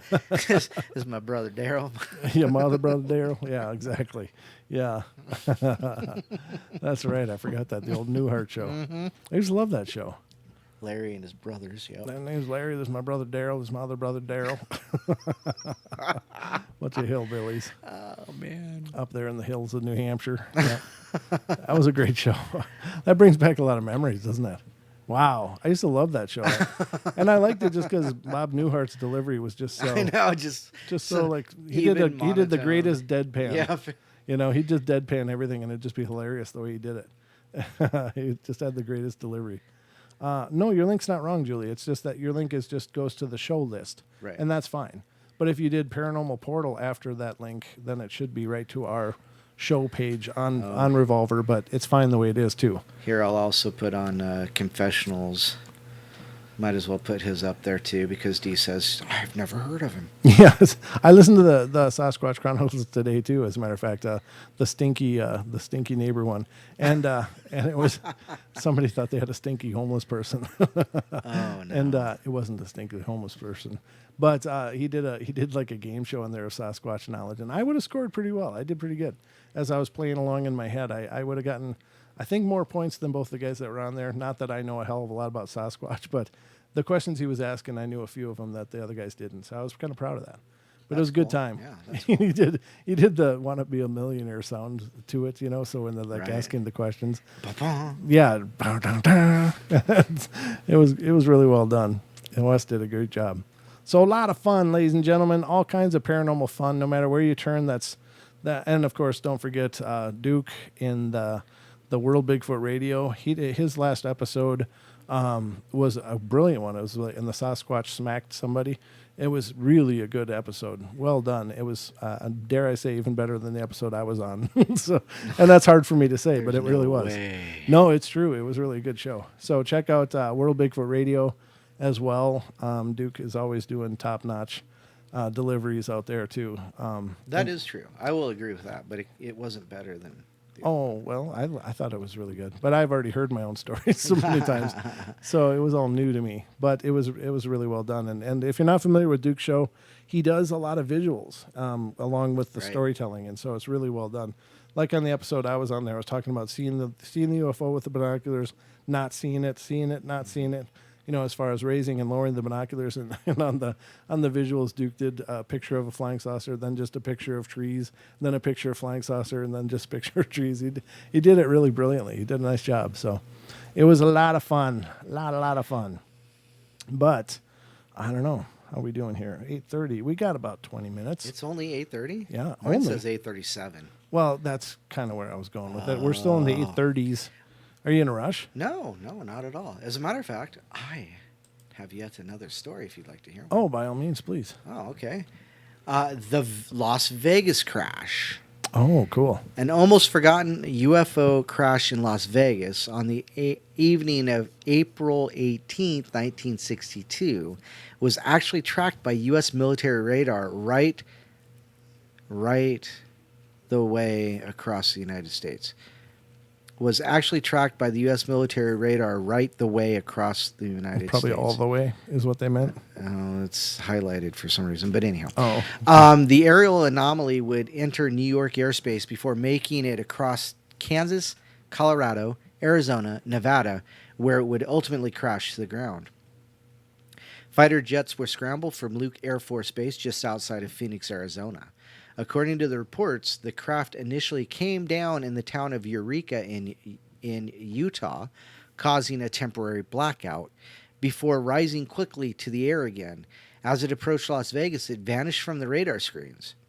According to whistleblower reports and eventually declassified documents, many UFO researchers had reason to believe that it's the same craft that came down inside Nellis Air Force Base, which incidentally resides near Las Vegas. Ooh. What is certain is that at the time of the alleged craft, many reports were flooding into the switchboards of the police department and aviation authorities alike, telling us of a strange red glow in the sky. Many would also report a sudden noise that sounded very much like an explosion. The official explanation offered from the military was that the sightings were nothing more than meteors. Of course, they were just meteors or swamp gas reflecting off of Venus or whatever. Oh, no. They would also largely suppress their tracking the craft across the country, instead treating them as individual state sightings. This would sever connections and allow the meteor explanation to hold more firmly. So yeah, that's definitely what's called a cover-up. So, Don, Yes. big video circling the rounds of the internet of Oh yeah, Dobby the house. Dobby. Dobby. But Dobby's a free elf, so he can go where he wants. He can do what he wants. So if you're not familiar with this, ladies and gentlemen, it's the little black and white pictures video that's going around the internet, and I think people have posted links of it pretty much everywhere. It's gone like super viral, but I don't know. When I first saw this, it's interesting. And now here's the thing: I have no problem with the idea that there could be a little person caught on a surveillance camera. That to me is just, it stands to reason, and there are examples of that out there. I believe some of them might be legitimate. This one, however, I didn't feel right from the go. Right. Now, to me, it does this chicken dance thing as it's going down the sidewalk or down the driveway past the car. Right. The figure is really there because the reflections in the car as it walks and on the window, even that's on the side of the house where the camera's mounted up high looking down. If you're not familiar with this, just look on YouTube, look for house elf on video or something like that, and you'll see what I'm talking about. There are still frames of it. I guess I could put this on the screen so you can see the one I'm talking about, or I can try again, There it comes. Let's do this. So I can put it up here, and you can see at least the representation of what I'm talking about. So this is the video. I'm not going to play the video. I don't have permission to play the video, but it's everywhere, and I'm sure it wouldn't matter if I did play it. But anyway, it's easy enough for you just to find it yourself. Now, this figure comes what looks like out of frame. Actually, to me, it looks like, I got the feeling it's coming out of like a screen door on the side of the house and is going down the driveway. Now, it does look really odd. It's obviously very short, as measured by the car, and it does this like chicken wing thing as it's walking, and then it does really exaggerated cloppy steps. Like, it doesn't start out really exaggerated, but after it does the chicken wing thing, then it goes into this really weird walking steps until it hits the end frame. And some people say it disappears like Dobby disapparating. I think it's just a rewind frame that got stuck on the end or whatever. I'm sure it just walks down the driveway and maybe walks right back. I don't know. But here's the thing. I don't have a problem with little things, little people being potentially caught on camera. I have an open mind for that. But I do have a problem when they look exactly or really, really similarly to Dobby from Harry Potter fame. Pop culture things. Right. I mean, it's just such a similarity that it just doesn't match for me. It just doesn't jive. I can't get around it. So on a really intuitive level, I'm like, I don't know. I just can't get behind it. Right. Now, I think it comes out of the house. I think it's probably somebody's really skinny kid walking down the highway, walking down the driveway, just dorking around. And they caught it on video, and it looked really weird. They're very short, so they're obviously a younger child. But I don't know. I've seen skinny kids like this before. They got like no fat on them. They're like just basically a skin skeleton that like give them a sandwich or something. I don't know. But you know what I mean? Everybody's seen those really skinny kids. Right. They're just in that awkward phase of being between toddler and child, and they love to cork around. I mean, hell, my minion walks around and does these weird dances all the time. And if I had him on video in a costume, he'd look like a little imp or gnome. But I don't know. To me, this looks really peculiar. Now, I'm going to read the article and see what they say here on the Singular Fortean, because they say they've got a breakdown of it. So I want to see what that says. So it says, video of creature caught on camera in driveway leaves plenty of room for doubt. Updated June 12th of 19, which is today. A video purportedly showing a strange creature walking down a driveway. Now, I've not read this before, ladies and gentlemen. I'm reading it for the first time with you. So, driveway night was posted to Facebook by Vivian Gomez on June 6th. And it says, so I woke up Sunday morning and saw this on my camera, and I'm trying to figure it out. What the heck, Gomez wrote. First, I saw the shadow walking from my front door, and then I saw this thing. Has anyone else seen this on their cameras? The other two cameras didn't pick it up for some reason. The video has been shared widely across the internet with over 5 million views, which would be nice if one of our episodes could do that, by the way. And speculation regarding its veracity has run rampant. Just prior to the creature coming into view, the second shadow is cast on the fence in the right of the frame, which Gomez stated was her front door opening and closing. And I believe that, yeah. I believe that's accurate. While the creature is clearly physically present in the video, that doesn't mean it's anything unusual, and several strange qualities of the footage leave plenty of room for doubt. At about 7 seconds into the video, something like a short, stifled laugh can be heard, and possibly muffled speaking after that. And then, at the end of the video, the creature suddenly disappears, a feat easily accomplished by video editing. You can hear the audio cut out when the thing disappears, and that indicates the video was edited. Right. Okay, the Singular Fortean Society's photography and video expert, Emily Whalen, said the audio pop, that says to me that where they cut the footage, it doesn't seamlessly flow at all. It's actually really easy to do. You can do it with your phone, she added. The appearance of the creature itself is suspect, with many wondering if it isn't just a child wearing a costume. And the fact that at one point it does a brief chicken dance isn't helping. I suspect that the person who posted it dressed their child or someone with the build of a child in a costume, the Singular Fortean Society's lead investigator, Tobias Wayland, said. Also, it does the chicken dance. Really? I like their breakdown. This is exactly the things I found suspect about it. Others have speculated the creature might be a puppet operated from the home's roof. No, it's not. Although Tobias is quick to point out that the thing appears to walk several feet past the end of the house. Good point. I think it's someone wearing a costume and doing a silly walk, and I think the video was edited to conceal the fact once they'd walked a certain distance and had nowhere else to go, he said. I assume it just turned around and came back inside.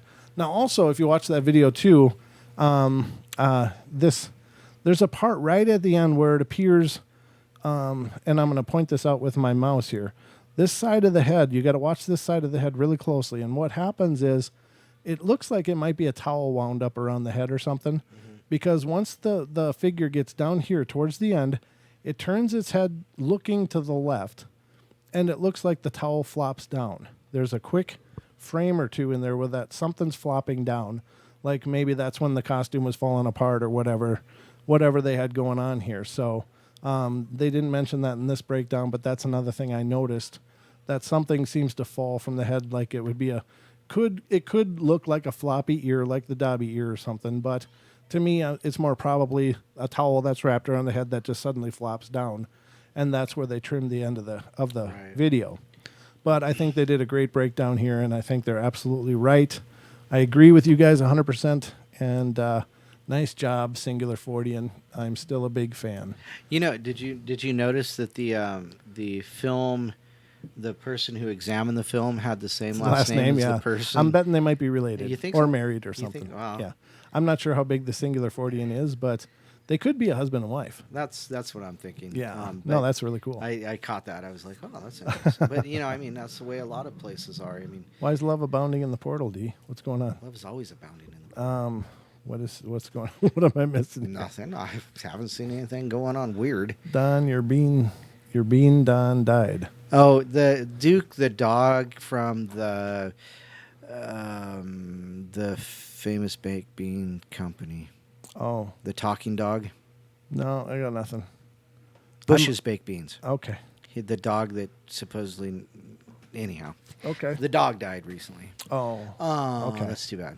They're bringing it up because of the bean aspect. Beans, right.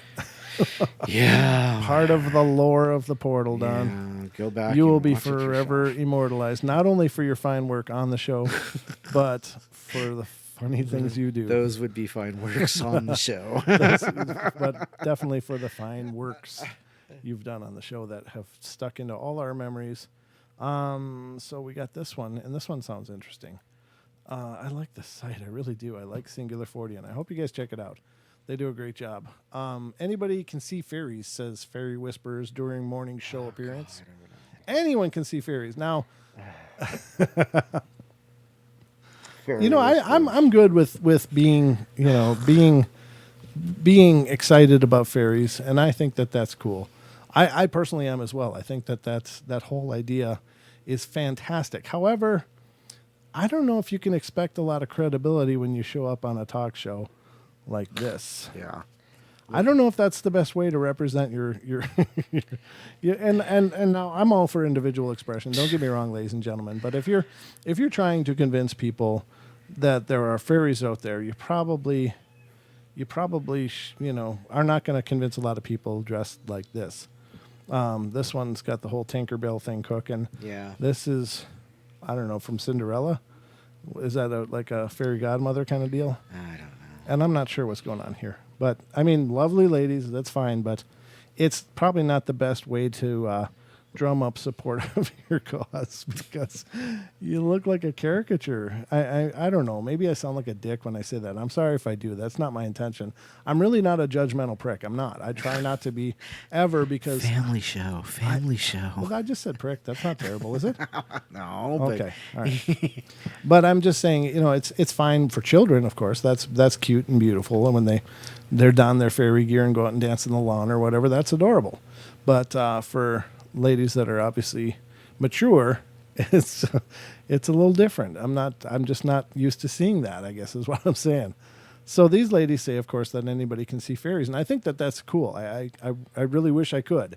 I so far have been completely unsuccessful in that venture.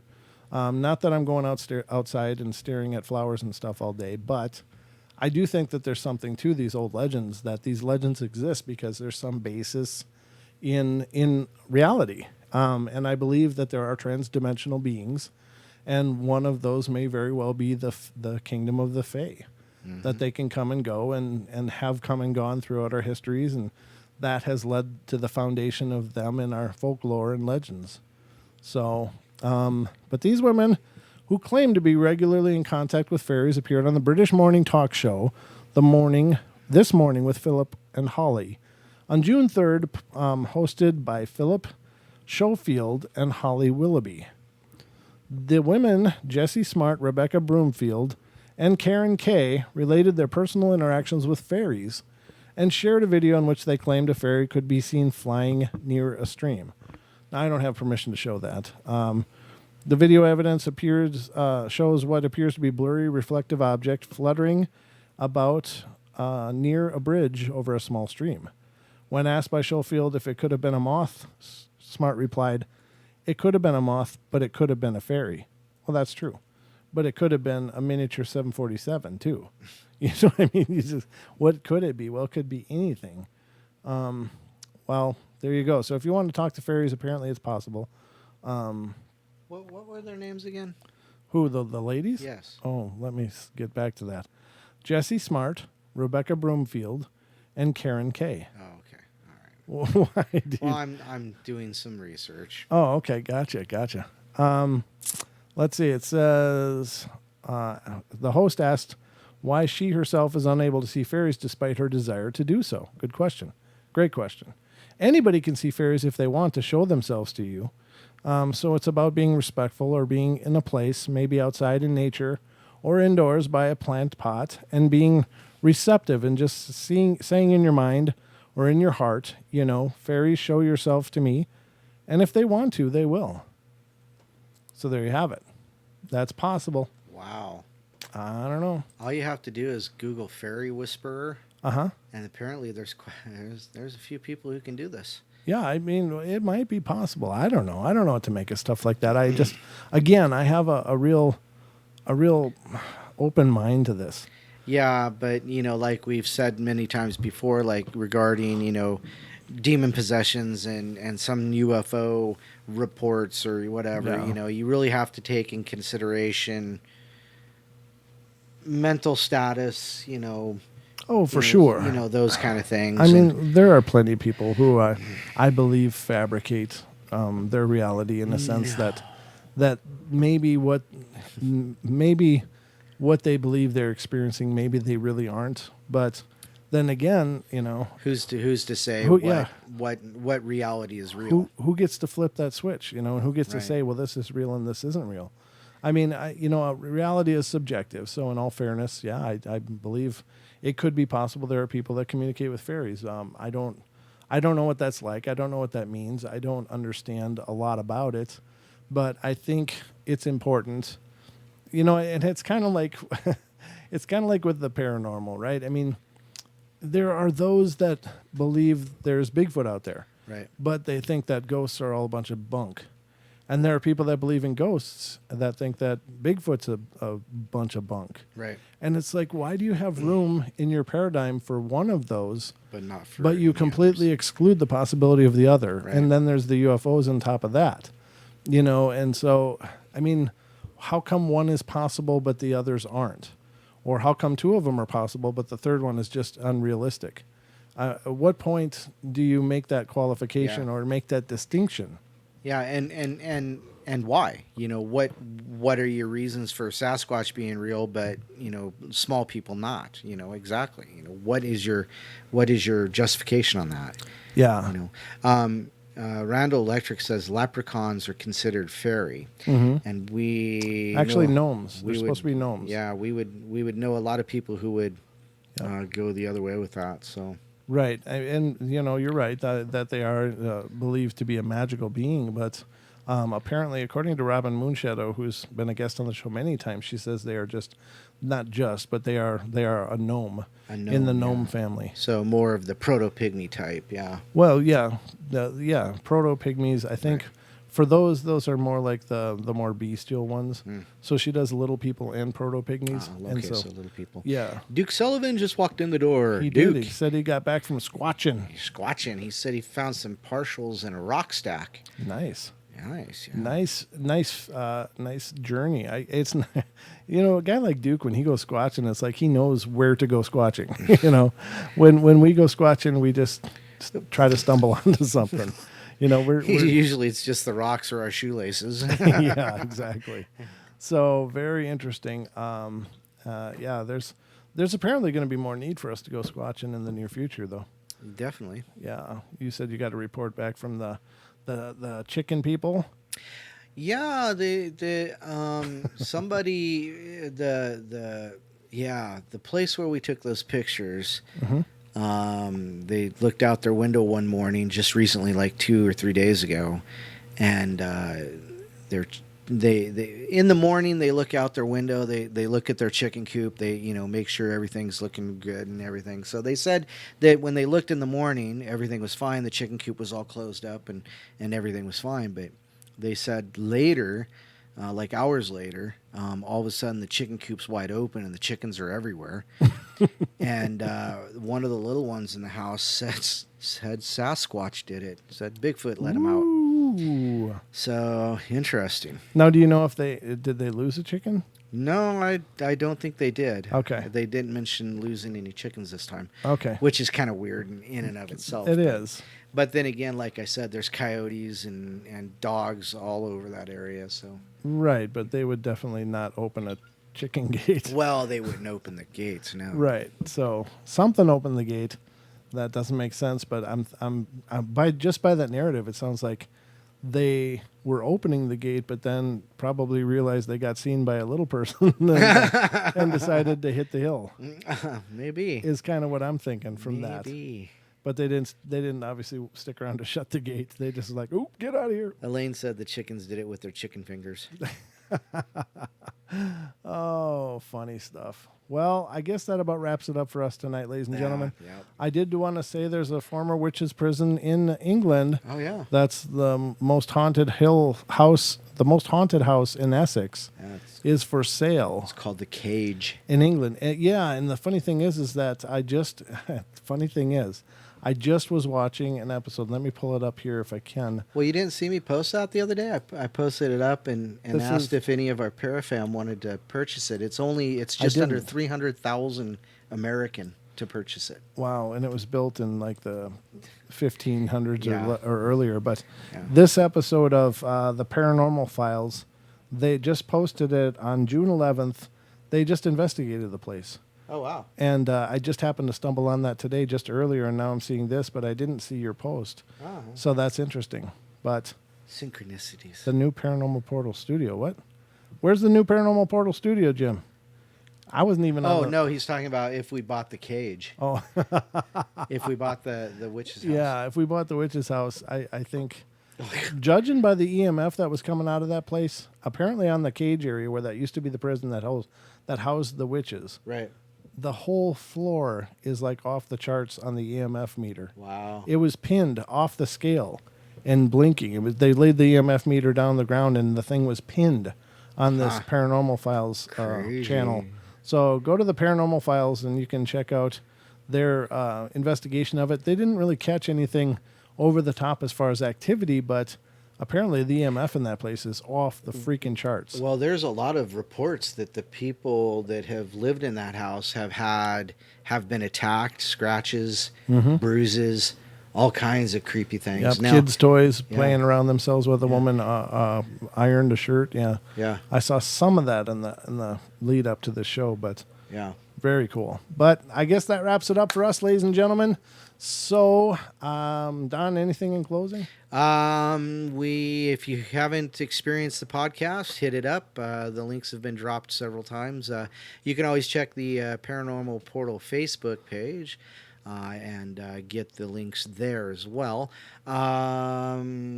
Paisley Wild, Friday night, TFR at 11 o'clock Pacific time. Yeah, 11 p.m. Pacific time. Yep.